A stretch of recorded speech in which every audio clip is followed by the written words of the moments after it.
here's the thing that I sometimes can't get my mind around. To me, to my worldview, and I admit I'm prejudiced because I've chosen to live my life as an American, it seems to me that it's safer to live as a Jew in America than it is to live as a Jew in Israel. Now, the Zionist dream, there were various highfalutin reasons for doing this, but the basic Zionist urge was to create a place where Jews can live in physical safety. That was one of the basic urges of the Zionist movement. And yet today we see, and I don't think you can deny this, that it is dangerous to be Jewish in the state of Israel, and it is not dangerous to be Jewish in the United States of America. How do you square that? And do you think that Israel has failed in that particular mission to date?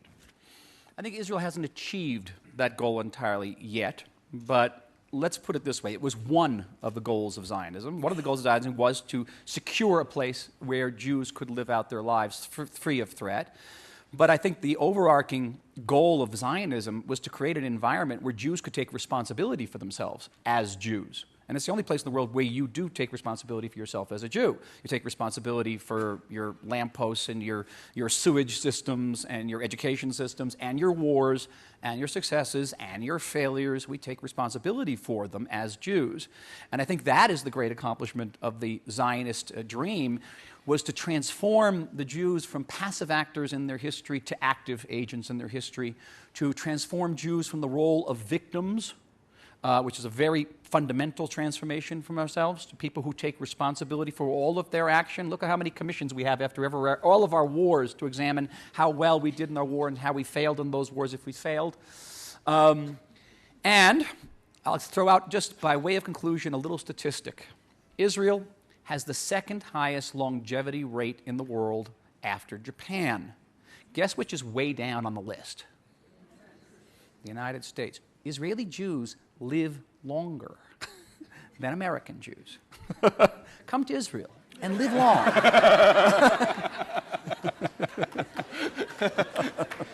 That is the most urgent tourist pitch I've ever heard these Israelis make. And it really speaks to the Jewish desire. You may have a Qassam rocket in the background every once in a while, but you'll be watching them for a long time. The hummus will keep you alive forever. But go to this very basic question that undergirds a lot of who you are. Yes. Why is it so important for Jews, Jews, to continue as a people and as a nation? What is that urge in you? What is the urge for Jewish continuity? You talk about Israel as the arc of Jewish continuity. That in America, those who aren't alienated from Hebrew school at the outset, many of them drift away from Judaism. America's Jewish population never grows. It always stays constant because so many people leave Judaism. Israel is a Jewish baby machine by comparison. But why is that important to you? That is almost the most intimate question you could ask me. Almost the most intimate question. It goes to the heart of my faith and my conflicts with faith. I am religiously challenged. I spent most of my life going through various religious branches of Judaism. I was raised a conservative Jew. At one point, I became a Reform Jew. Now I'm sort of closer to modern orthodoxy in my beliefs, always grappling with the question, what is this Jewish experience about? What is the relationship between the God of Israel and the people of Israel? I have friends, very religious friends, very intelligent people in Israel who tell me that the God of Israel cares about the Jewish people, that the God of Israel will never abandon the Jewish people. And my response to them is, well, if he cares sometimes he's got a rather strange way of showing it. We have a Holocaust in our not-so-distant future that we don't have an answer for theologically. We really don't, at least not a compelling one to my mind. And yet, if I did not think that there was some purpose to Jewish history, that there's a reason why an obscure nomadic tribe 5,000, 4,000 years ago came up with this extraordinary notion of a one God and of a moral universe.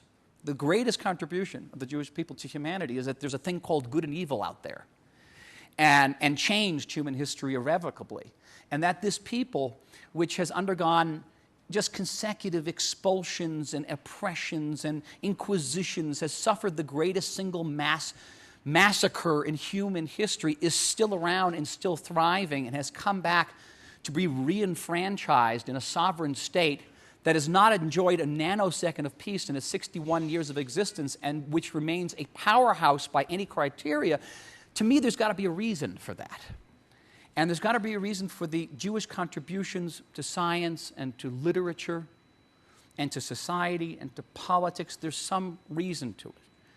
What that reason is, I don't know. I still inhabit largely a universe of doubt.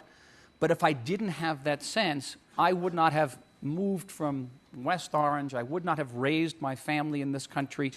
I now have had 2 kids in the Army. Both of them are war veterans. As you know, one of them was wounded quite severely in a battle with Hamas. My sister-in-law was killed in a bus bombing in 1995. I have another son, my youngest kid, my little boy, going into a commando unit this summer. We wouldn't be going through all of this unless we believed. And to not understand that belief is not to understand the resilience and the ingenuity of this state.